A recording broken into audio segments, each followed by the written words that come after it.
So here we go. The race for Congress in the 16th Congressional District has been one of the most highly watched contests in the country. Why? After all, President Trump won the district by 10 points. Voters on the Suncoast have not elected a Democrat to Congress since 1983, but no one motivates Democrats like Donald J. Trump, and the party is hoping this year will be the year to flip this district, which includes Sarasota, Manatee, and southern Hillsborough County. We would like to welcome Congressman Vern Buchanan, who was first elected in 2007, and Democratic challenger David Shapiro, a well-known and accomplished trial attorney in Sarasota. Welcome, gentlemen. Thank you. You both will get a 1 minute for opening remarks, and we had a coin flip a few minutes ago. Congressman, you won, so you get to go first. Well, I want to thank you, Alan. I want to thank Channel 7 for the opportunity to visit with folks here in the district. Let me just give a little bit of background. I'm a blue-collar kid that grew up in the Detroit area.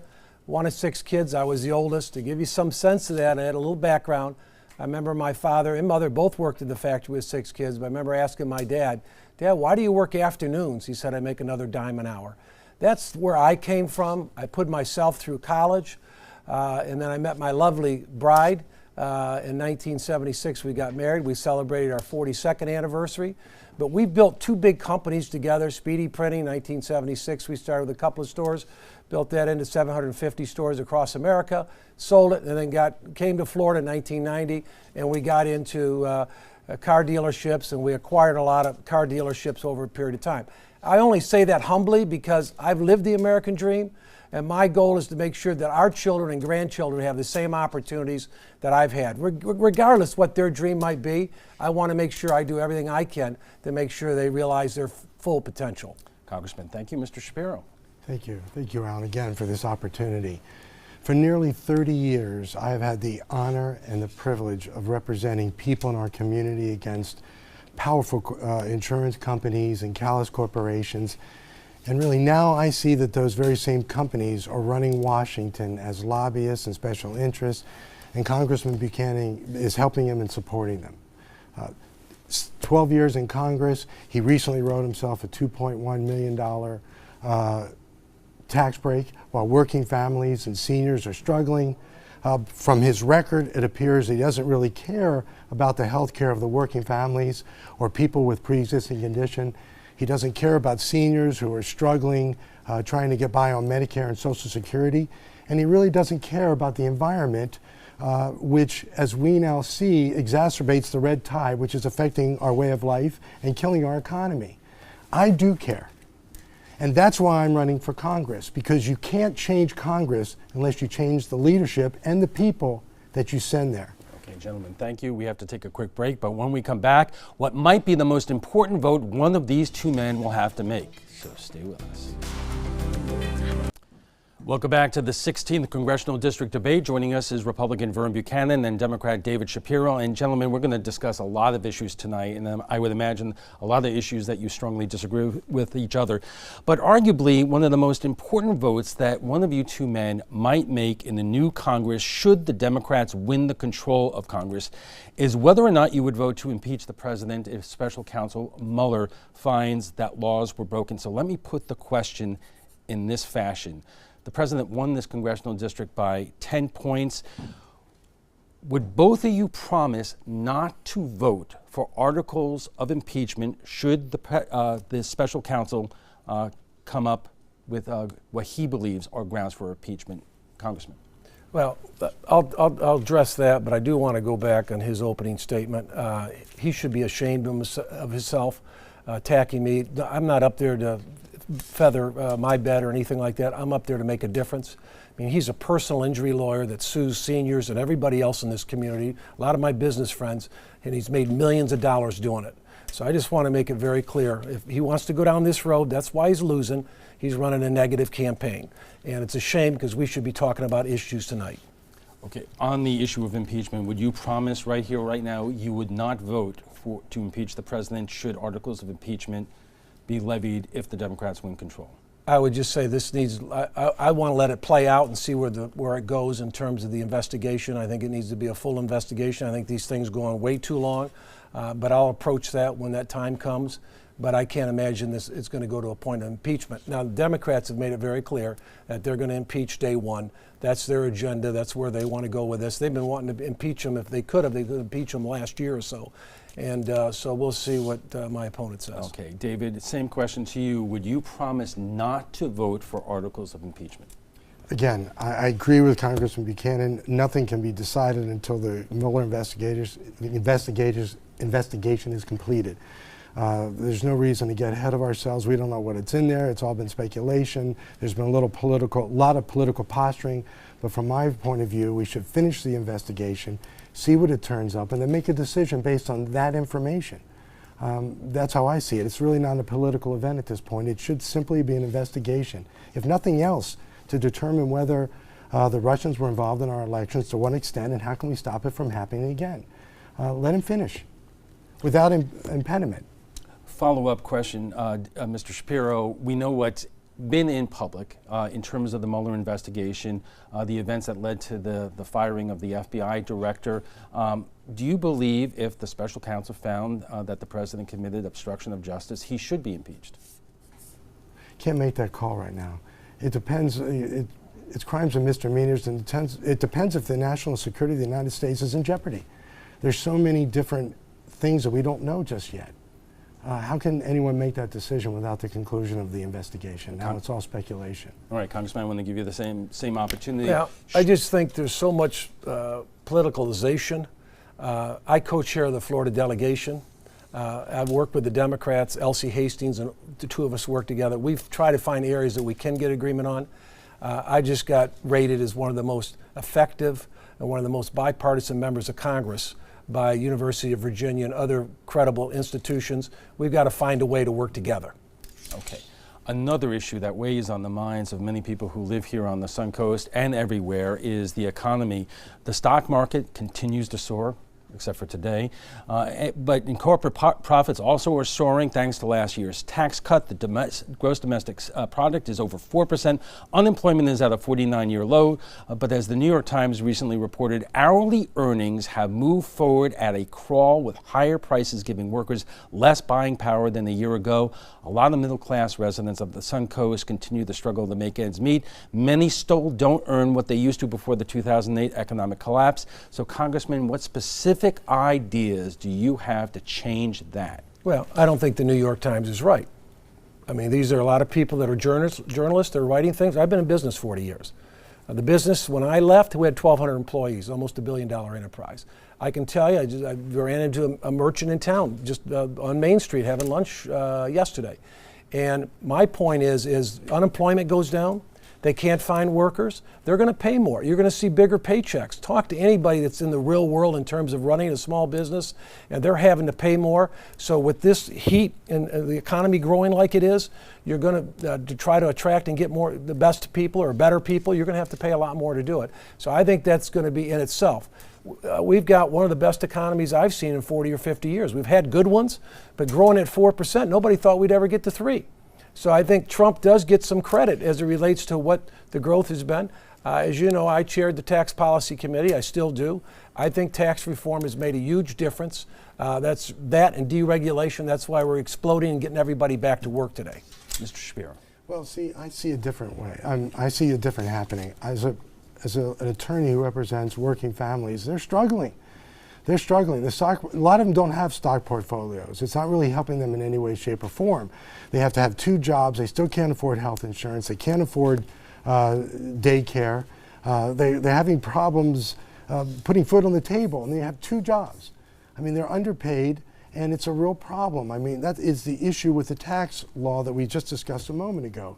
It was very beneficial to the people who didn't need it. However, the working families really weren't getting sufficient tax benefits or the breaks, which will enable them to, live a life. And there are people that we know that have to live 30 miles away from where they work because they can't afford the housing in the particular area. So it's a different kind of economy.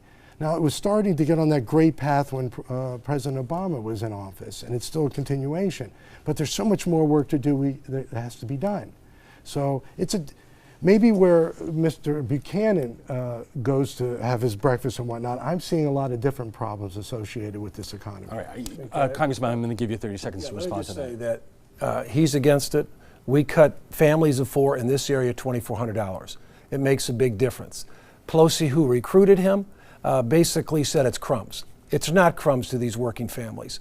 So I think as the economy grows, talk to anybody. Talk to anybody that's in business trying to attract and get good people. We have businesses in town that my son runs. I talk to him a lot about it. He's having to pay more. Our people are making more because of the economy in general. This is one of the best economies that we've had in a long time. Unfortunately, in law offices, maybe they don't recognize that, but the average business guy out there, small business guy, does make a big difference. We have to take a, David? Well, you know, I have clients who work, not the folks that work for my office, but I represent working people, and I know what they're struggling. The wages are not going up. You just mentioned it. In fact, their buying power is even less right now. So this is not the booming economy for everyone. All right, let's take a quick break. Coming up next, the most important question everyone watching this will have to face. Welcome back to the 16th Congressional District Debate. Joining us is Republican Vern Buchanan and Democrat David Shapiro. The next question, David, I believe goes to you. More than half of the people who are watching us right now are covered by health insurance through their employers, not the Affordable Care Act. And according to the State Health Access Data Assistance Center, the cost to employees are up across the board. Copays up 2.4 to 4.2%. Premiums are up 5.5%. Deductibles up 10.7%. For many families, this wipes out anything that they gained through the tax cuts last year. So with all the talk about the Affordable Care Act, what would you do to fix employer-based insurance so middle-income families can keep up? All right. Well, the Affordable Care Act has indeed provided coverage to millions of Americans that otherwise couldn't have received it. And now we're starting to see the people are starting to see the benefits. Now, when it was first passed with opposition, there was a lot of talk. I know that Congressman Buchanan did not vote for it, but now we see the benefits. So what we have to do is work on that particular program, get more people involved in it so we can drive the cost down. It's really that simple. You get more participation, get young people and healthy people to sign up. That'll drive the cost down across the board. I think that will fix it. But I'm asking about employer-based insurance, which is actually also becoming unaffordable to more and more middle-income families. Well, you know, there's going to be an option to get on the ACA, and that'll help drive down the cost of the employer-based system. I mean, if you can get it competitive, you can make it. You can drive the cost down. Okay, Congressman, the same question to you. We're not talking about the Affordable Care Act. We're talking about employee-based insurance, which the premiums and deductibles are going up almost every year, and it's actually covering less. It's a huge problem. That's where we have to try to work together. It's bankrupting the middle class. You talk about not having any money, you make a little bit more money. A lot of this cost has got pushed to them. My first 20 years in business, my wife and I, we paid for everybody's health care. The last 20 years, I'm sure in David's law firm, more and more gets pushed to the employee. So the typical thing in our town now is the employer might pay $700 a month or $10,000 a year, and then the employee, many times the family of four, is picking up $400. Then they have a $7,000 deductible. So it's a huge challenge and a problem. I would also say my biggest concern is, and I mentioned it before, is they're looking to go down the road with this concept of government-run health care, which would be $33 trillion. We don't even take that in, barely take that in 10 years. That puts Medicare, Social Security, and our veterans, their benefits, all they've earned, at risk. And someone says, is that the case? Yes, it's the case. You have 120 members on the Democratic side that have already signed up for it. Okay, Congressman, a lot of Suncoast residents depend on Social Security and Medicare. Do you both promise that no matter what, that these programs, you will not vote to cut these programs or raise the retirement age, Congressman? I'm on the committee, Ways and Means. Basically, we oversee health care, Medicare, taxes, trade, Social Security. I'm senior on that committee, so I'm just telling you for sure I'm going to do everything I can, not just for our district, but for seniors across America. I'm in a very good position to have a big impact on that. And that's what I'm concerned about. If you go to government-run health care, it means everybody's insured. 65 and under, you put all the seniors at risk in this district and across the country. I see it every day. You're going to put Medicare at risk, you're going to put Social Security at risk, and veterans, their benefits they've earned, all going to be at risk, and you're going to double the taxes for everybody just to pay for it. So it's a huge issue. And 120 members on his side of the aisle, he'll be there with them if he got up there, are for this, government-run health care. So it's the idea, Medicare for all is Medicare for none. Okay, Mr. Shapiro. I would disagree with that. That has never been my position in terms of Medicare for all. My position has been and always will be, at this point, we have the Affordable Care Act. And if we can make it work, improve it, increase the amount of people participating, bringing in the young and the healthy, it'll drive down the cost. That will also help the employer-based systems because they'll have other options that will be a cheaper, better option. I don't know what Congressman Buchanan is talking about in terms of the Medicare for all. We're really not on the table. To answer your question, on the other hand, I would tell you that I will not do anything that would cut Medicare or Social Security. On the other hand, Congressman Buchanan agreed with Paul Ryan's budget that wanted to privatize Medicare, which would have been problematic, or privatize Social Security and then use voucher system in Medicare, which according to the AARP and other nonpartisan groups, that would have driven up the cost to the seniors by 5 times. So, I would not be for that. Okay. Congressman, let me give you 30 seconds to respond. Let me just say, I think what David has never been up there, so he doesn't understand. He's going to work for and be bought by Nancy Pelosi. She's being pushed by the progressives. They've got 120 people already signed up for government health care. That's where it's going on their side.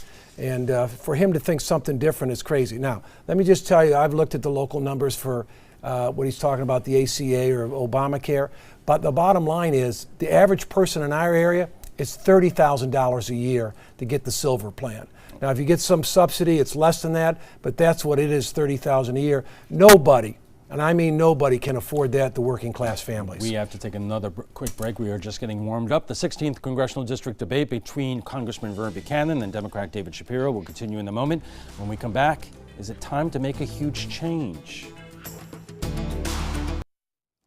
Welcome back to the 16th Congressional District debate. Joining us is Republican Vern Buchanan and Democrat David Shapiro. Congressman, you get the next question. In 2015, you called the national debt a ticking time bomb on Fox News. A balanced budget amendment is the first measure you wrote that you introduced in Congress, and once you wrote that it is the best solution and we must force Washington to balance its books and return fiscal sanity. But you, as you said, helped write last year's tax law, which increased the nation's budget deficit by 70% over the last year to $779 billion. Why was a balanced budget amendment a good idea in 2015 and not now? It's a good idea at any point in time. I was on the Budget Committee. For 50 years, we balanced it 5 times. I don't have any trust in Democrats or Republicans. We need a balanced budget amendment. We've got it on the floor a couple of times. We didn't quite get there. But let me just say the last administration, when Pelosi became Speaker in 07, and Harry Reid in 07, and Barack Obama in 08, for that 10 years, they ran up $10 trillion in debt. They ran up more debt than George Washington to George Bush, if you go back and look at the math. And so I have no confidence on either side. Now, that being said, we have record amount of revenues because of the economy. Even with the tax cuts, record amount of revenues, we've got a spending problem, and that's got to get dealt with. That's the real issue. So we get more revenues than we've ever had right now, and yet we're overspending that too much. And that's why I want, like 49 out of 50 governors had, that you don't spend more than you take in, like families and small business. We need a constitutional balanced budget amendment just like they have. Mr. Shapiro. Well, I would have asked that very same question because I too am aware of Mr. Buchanan's the record of he wanted a balanced budget. Now, this is the same problem I have with the recent tax law. It increased it put another hole in it of like $2 trillion. And I don't understand why in 2015 it meant it was absolutely required to balance the budget now when there's this tax cut for particularly the wealthy, which we know, it's okay to have. And then I don't see anyone that I have met that actually had any benefit whatsoever from that tax law. So who is going to be able to pay those revenues? And how are we going to get that money back? When you're talking about not spending more, that's when you put Medicare and Social Security at risk, or the things that you absolutely need, like research for opioid crisis and our infrastructure. this is what the problem was with the tax law. You know, it was taking money from it was giving breaks to people who didn't need it. Now we need the revenue, and we have this giant deficit. And who is going to be able to? Who's going to have to pay it? All right. Let me just add quickly. 30 seconds. He brought up that nobody benefits.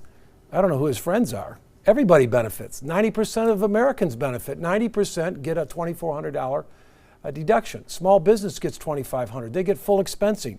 So if you buy a copy or something in there, instead of writing it off over 5 years, you can write it off now. That saves you some money. It helps grow the economy. And that's why we're going to 3-4% growth, or 4% growth the last thing, because we're supercharging small businesses. They're creating more jobs, and that's why unemployment is difficult right now. And with that, people are getting bigger paychecks.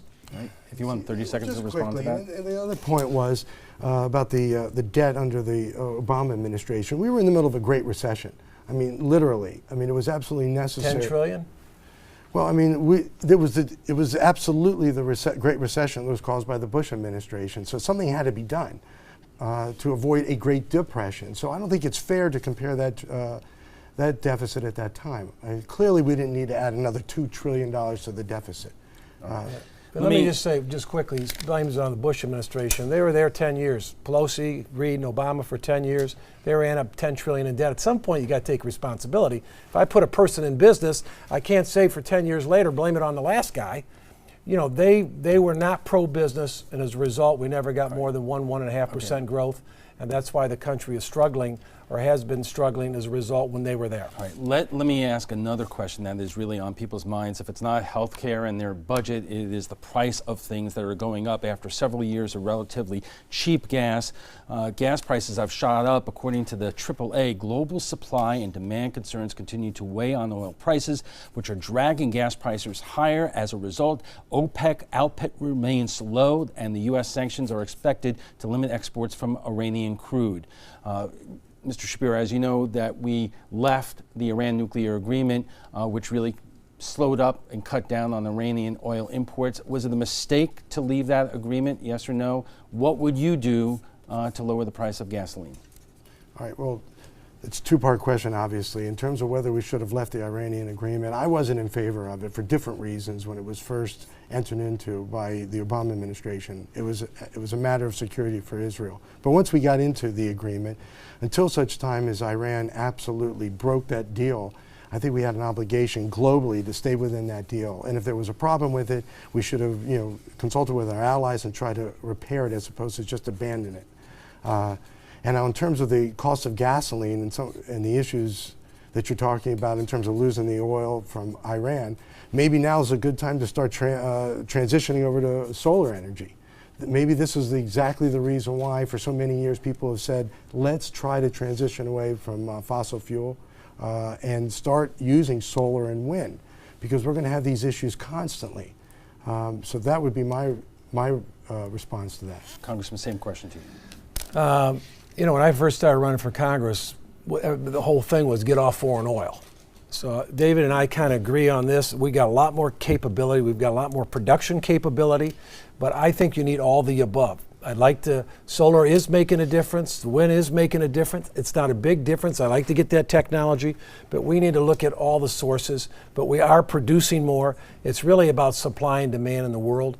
And so I just feel we become more energy independent, but at the same time, I think I agree with David on this. We need to do all the above, every opportunity. I can tell you in the car industry, they're moving towards more and more electric cars. You're going to see radical change probably in the next 5 to 10 years. Okay, we have to take a quick break. We have just one more round of questions. When we come back, one of the dire issues facing all of us. Stay with us. Welcome back to the 16th Congressional District debate, and joining us is Republican Vern Buchanan and Democrat David Shapiro. I do want to talk about gun deaths in the United States, particularly from Parkland to Orlando to Las Vegas to that church in Texas. Mass shootings with assault-style weapons and large-capacity magazines have left a bloody trail of death and heartache. No other country has this kind of problem to the degree that we do. So, Congressman, the question that a lot of people, especially in Florida, are asking is, should assault-style weapons and large-capacity magazines be banned? for the Second Amendment, as you know. But I think the big thing, we've got to find a way. I met with the children from Parkland. In fact, I haven't said this much, but I was a teenager and had a gun put at my head, and I didn't think I was going to see the next day. So I've had that sensitivity about what they are going for. But there's one of the fathers have unfortunately lost his daughter in that, Pollock, and he's got a plan which is really geared around school safety. But we need to do more on mental health. I'm for 100% background checks. I was one that came out early on bump stocks. So there's a lot more that we can do, but we need to do it together, I think, and I'm hoping this next Congress. The bill that got passed in Florida, I think there was some good things there. One of the things on the red flag law that they put in place. So I think there's a lot of different things that we can do, and we clearly need to do it. We need to, most importantly, keep our children safe. I'm not for the idea of teachers carrying guns, but I do think we need to have security in some of these schools, and I know they are doing that, and that's an important thing. Mr. Shapiro. Well, my position is very clear on this. I believe certainly that it's not a binary choice between the Second Amendment and having gun safety. I've said it before, I have the endorsements of, early on with Gabby Giffords. I think that there's no reason to have a weapon, an assault weapon in civilian population. Certainly, a background check is absolutely imperative. We do not want people with a mental illness who have a history of domestic violence to have a gun. We should close all the loopholes. If we're going to go to the trouble of passing these laws, we must make sure that they can't be circumvented. And I do believe that we need more money in schools, not necessarily to arm the teachers, but to put people in there who can identify kids who are in trouble. Like, for example, the one at Parkland, I talked to an expert and said it was a flashing light that should have been really picked up. So we need to invest in that kind of security to make sure that people are aware of what's happening. It's the isolation of the kids, but absolutely we need to do something about gun violence immediately. Okay, David, the next question is to you. We've been reporting on that caravan of several thousand men, women, and children, migrants from Central America heading to the U.S. border as we speak. President Trump says this is a national emergency and is considering sending U.S. troops to protect the border. Is it a national emergency, and should U.S. military go and protect the border? We are a nation of laws, and we're a nation of immigrants. Our values should reflect both. We need strong border security. What I see happening with President Trump right now is he's getting everyone scared. He's dividing the nation. These are people who are trying to get away from horrific circumstances, not unlike some of our grandparents and our parents. So I don't know that we have to call out the military and start making claims that these are terrorists and they're murderers and they're rapists, when really are they really just people trying to get to the border to America? Now, does the military required? I don't think so. Do we need more border security? People can come and go through the process of vetting to make sure that bad people don't get into our country. I would certainly agree with that. But some of his language is divisive, and it's fear-mongering. So we have to keep our values. I understand that we have to have strong border security, and but yet we've got to be humane. Congressman, again, is this a national security, and should U.S. military troops go to the border? If we need to, we're completely different on this. You just can't let anybody come in. You'll have millions, tens of millions coming up from Central and South America. David's for open borders, and I think that's a problem. ICE is a big problem. My grandparents came from Finland, but they came here legally, and we process over 1 million people a year. And we're a land of immigrants, but you just can't let anybody come into the country. And David's open to that. When they go to the border, you're going to have 7,000 in the caravan. It could be up to 10,000. What keeps the next 10,000 from going there? So you just can't have open borders, get rid of ICE, and that's the mindset on his side of the aisle. And it's very, very unfortunate. And I think we got to send a tough message, and I will. See, I would disagree with that. That is not my position. What are you going to do? Just let them come in? All 7,000? No. What are you going to do? No, you have to go down there and you have to meet. But Who's you don't send the military. There? Well, you have ICE and you have the customs ICE control. Isn't going down there. You have customs folks that come down. What would you? But would you Those have are military and Border shoot Patrol them? people. Do you shoot them? I mean, you have to be. You don't shoot these them, are but you don't let them families in. that are trying to get away. Yes, it's a problem, and it's But is this the way to go? To make people afraid and call them terrorists and murderers, or do we want to just vet them and make sure that the right people come in. And I am not for open borders. But 7,000 is going to lead to 700,000. Let's try to get to one more topic before we have to take a break. Obviously, all of us here on the Suncoast have been dealing with red tide and green algae from Lake Okeechobee. I know, Congressman, that you've gotten a lot of money for Mote Marine Labs to find answers to it.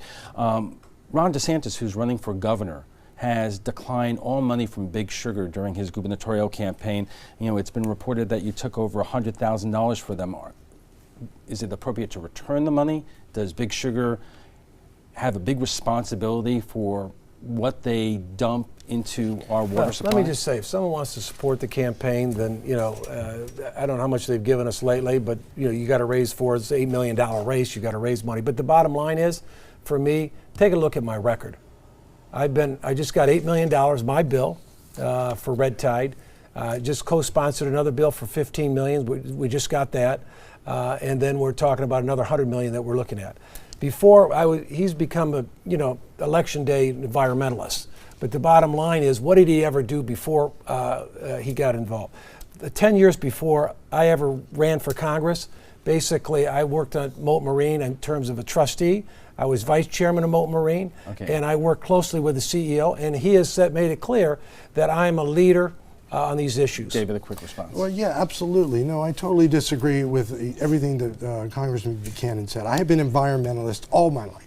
I've never denied climate change. I believe in science. I believe that the Earth is in peril.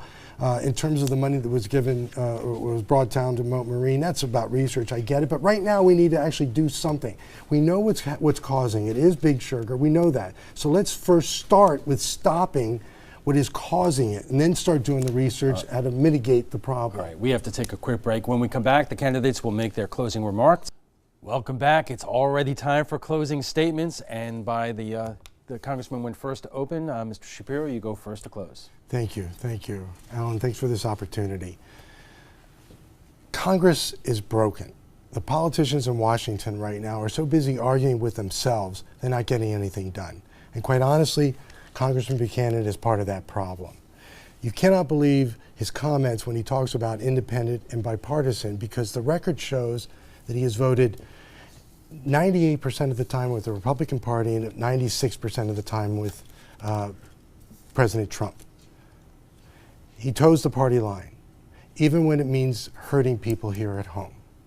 And people need someone who could go to Congress, work on both sides of the aisle, and get it done. The record shows that Congressman Buchanan has not fought for health care for working families and people with pre-existing condition. He hasn't fought for the protection of Medicare and Social Security for our seniors, and he hasn't really fought for the environment. He has a 9% rating with the League of Conservation Voters, and that's not good. We need someone who's going to reach across the aisle, work hard, fight for the families, fight for our community. If you elect me as your congressman, I promise you I will go to Washington and I will fight with you, and I'll work with anyone who will see that we can get this job done. Thank you. Thank you. Let me just say, thanks for the opportunity to be with you tonight. I appreciate the opportunity to work with you over the years, and I look forward to moving forward. But let me just tell you, that's why my opponent is losing this race. He's run a dark campaign, not on the issues. He's attacked me on the boat spent over $3.5 million with his dark friends from that, and it's really a tragedy. But the bottom line is, I'm in a very good position. I'm a senior member on Ways and Means, Social Security, Medicare, that I can weigh in a big way. I co-chair the third largest delegation in the country. That combination, I'm going to be able to deliver on things that are important to you.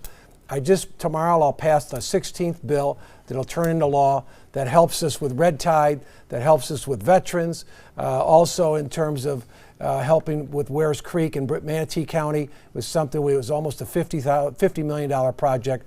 So I'm working for you. I tell people I'm humbled to be a congressman, but at the end of the day, I'm a representative. I'm going to do the best I can to serve you. All right, gentlemen, thank you both very much. Congressman Vern Buchanan, Democrat David Shapiro, thank you all for joining us. And stay safe on the campaign trail. And if you remember, democracy, this thing we got going, there's a saying, decisions are made by those who show up. So show up. Good night.